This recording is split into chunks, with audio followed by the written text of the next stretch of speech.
Desligue o ruído e conecte-se aos factos. Temos 10 estadias num dos hotéis de luxo Alma Lusa na Comporta. 2 adultos, 2 noites.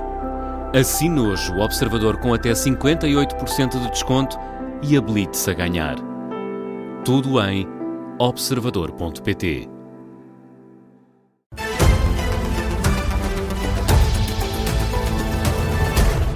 Jornal das 6, com a jornalista Vanessa Cruz, já terminou a audiência em Belém do secretário-geral da UGT. O Presidente da República está hoje a receber os parceiros sociais na semana em que a UGT, essa reunião é amanhã, vai decidir se ou não há reforma do Código Laboral. Primeiro foi a CGTP, depois a CAP, agora a UGT. António José Seguro tinha prometido receber os parceiros sociais, apesar de terem decorrido encontros no Ministério do Trabalho e na Concertação Social, mas o Presidente da República rejeita que isto seja uma forma de pressão. Vamos em direto até Belém. É lá que está o jornalista do Observador, Martim Madeira. Martim, o secretário-geral da UGT foi recebido por António José Seguro na véspera dessa decisão do Secretariado Nacional, numa altura em que Mário Mourão está a ser acusado de ocultar do secretariado a evolução das negociações sobre o pacote laboral. É uma notícia Observador. O que é que tem a dizer Mário Mourão? Mário Mourão rejeita completamente as acusações feitas e rejeita completamente o que está escrito no artigo do Observador. Quando foi confrontado, até disse que não existiam duas versões de acordo, e diz que até desafia Francisco Clemente Pinto, o membro do Secretariado Nacional da UGT, que confirmou à Rádio Observador que existiam documentos diferentes, desafia Francisco Clemente Pinto a ir amanhã ao secretariado e a mostrar o documento diferente de que fala. Aqui o Mário Mourão a negar completamente as acusações. De resto, em termos da reunião com o Presidente da República, Mário Mourão disse que o Presidente está disposto a ouvir a UGT e que está disposto a tentar melhorar as coisas. Também falou sobre a possibilidade foi questionado sobre a possibilidade de estar a adiar o acordo laboral para o primeiro dia de maio. Diz que não está a adiar nada, e também diz que o trabalho da UGT não acaba com a proposta no Parlamento. O primeiro a ser recebida foi também pelo Presidente da República, foi a CGTP. O Secretário-Geral, Tiago Oliveira, diz que é inconstitucional não ter feito parte dos primeiros encontros. O Governo tem insistido que a Intersindical se auto-excluiu. Também a CAP foi ouvida por António José Seguro, que representa os agricultores, diz que concorda com a última versão negociada na Concertação Social. Martim Madeira, com o resumo das audiências até agora em Belém, e com essa reação de Mário Mourão, secretário-geral da UGT, a negar que esteja a ocultar do Secretariado Nacional a evolução e os documentos que têm sido consensualizados e negociados entre os parceiros sociais. Ora, aqui na Rádio Observador, Francisco Clemente Pinto, membro do Secretariado Nacional da UGT, confirmou que há documentos diferentes e encontra uma explicação para isso. A pressão relativamente ao UGT é demasiado grande e o processo negocial, como é diário, nós no Secretariado Nacional só reunimos uma vez por mês. O que é que acontece? Acontece é que quando a informação chega até nós, rapidamente está ultrapassada no dia seguinte. É evidente, verifico e constato que temos documentos diferentes, apresentados, portanto, ao fim e ao cabo, pelo Governo, e documentos apresentados pelo UGT.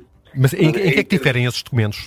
Em que é que difere a informação que consta desses documentos? O Secretário-Geral do UGT entrega-nos um documento sobre aquilo que está transcrito, e o que ele diz mesmo, que está transcrito e que está vertido no papel, e dizendo que há elementos ainda em negociação.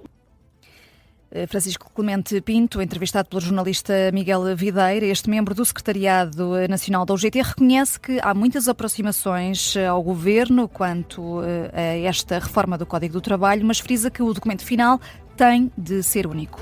E o ex-líder da UGT, Carlos Silva, espera que Mário Mourão apresente as últimas negociações na reunião do Secretariado Nacional da UGT, diz Carlos Silva que espera que Mário Mourão apresente tudo limpinho na próxima reunião. Carlos Silva diz que é da responsabilidade do secretário-geral da UGT tornar públicas as últimas propostas do Executivo, sejam elas escritas ou verbais. Ao Mário Mourão caber-lhe-á, naturalmente, apresentar em conjunto com o Lucinda Damas, Presidente da UGT da Tendência Social-Democrata, caber-lhes-á a ambos apresentar amanhã no Secretariado Nacional os prós e os contras do acordo e, sobretudo, apresentar aquilo que foram, verbal ou por escrito, as últimas propostas do Governo. E, portanto, cada um assumirá a sua responsabilidade.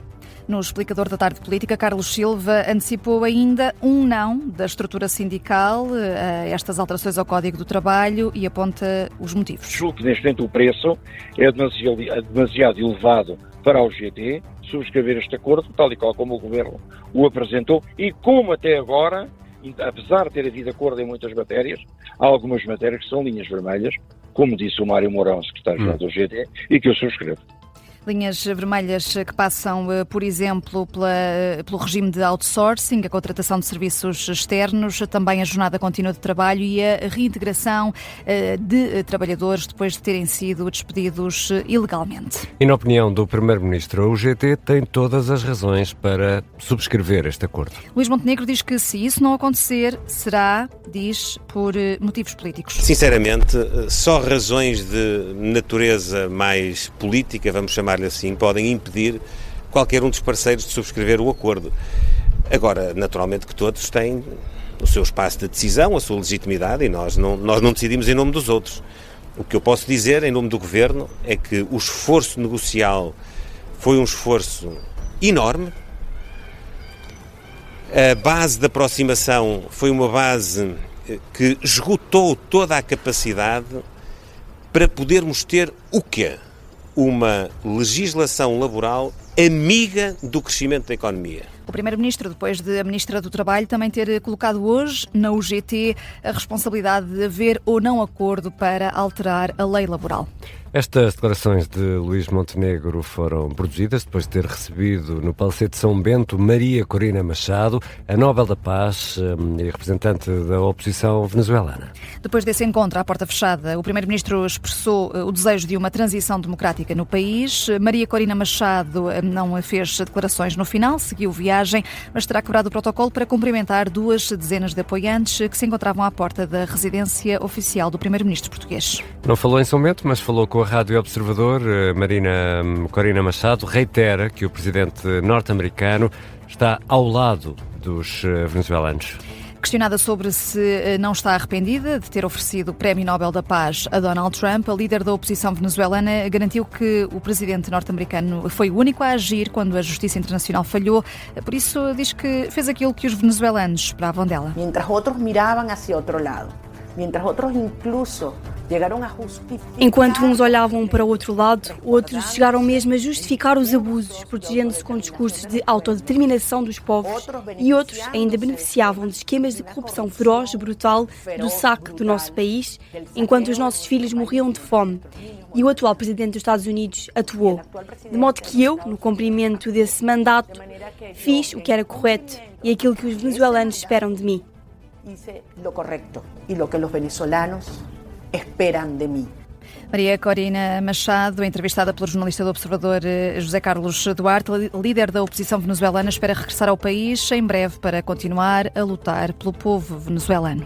E a Ministra da Saúde anunciou um programa de requalificação das urgências hospitalares. Anúncio feito no arranque do debate pedido pelo LIVRE na Assembleia da República esta tarde. Ana Paula Martins diz que há serviços de urgência sem obras há vários anos.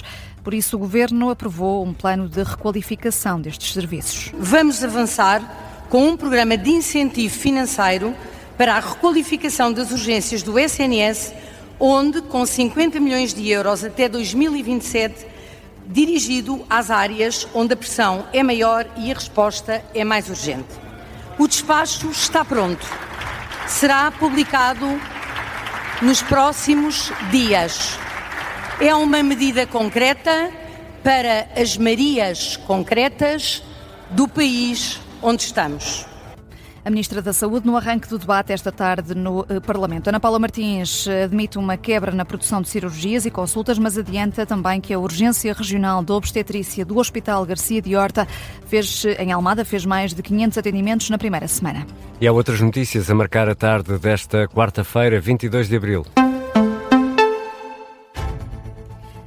E uma notícia de última hora, o Irão rejeita por completo a reabertura do Estreito de Hormuz. O principal negociador de Teherão, o presidente do Parlamento iraniano, diz que reabrir a passagem é impossível por causa das violações flagrantes do cessar-fogo por parte dos Estados Unidos. É esta a posição do Irão. Acrescenta também que um cessar-fogo total só faz sentido se não for violado por um bloqueio naval e pela tomada como refém da economia mundial.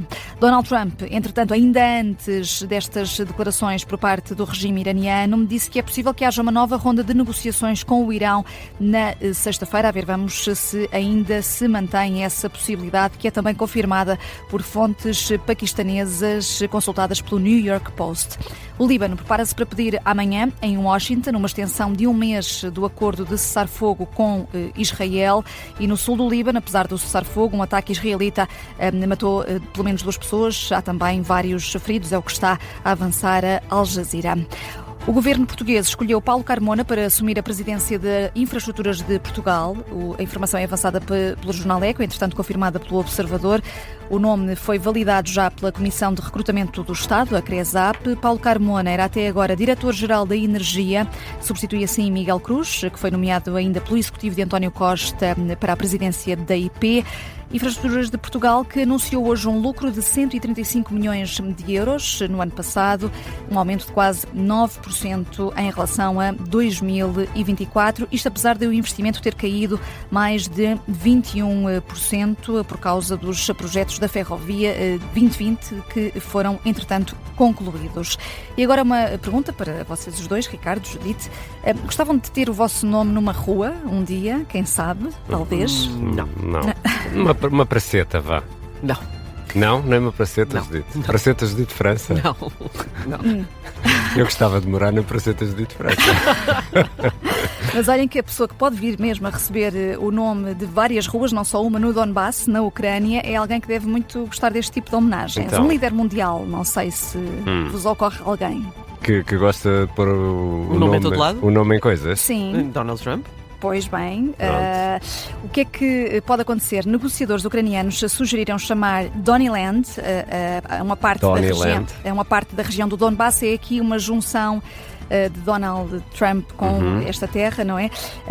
Um termo que foi usado pelos ucranianos para se referirem a essa parte onde a Rússia ainda combate nesta altura, e está a ser uma tentativa para convencer a administração de Donald Trump a contrariar as exigências territoriais russas. Uma fonte ouvida pelo New York Times diz que um negociador ucraniano desenhou e criou mesmo uma bandeira para Donnyland, tem as cores verde e dourado, e o negociador também quer criar um hino com recurso ao ChatGPT. É capaz de resultar com Donald Trump. Sim. Não é? Capaz. Pode ser uma boa tática. E pode ser que deixe a Groenlândia em paz. Exato, ao que nós chegamos. Às 6h30, a Vanessa Cruz regressa.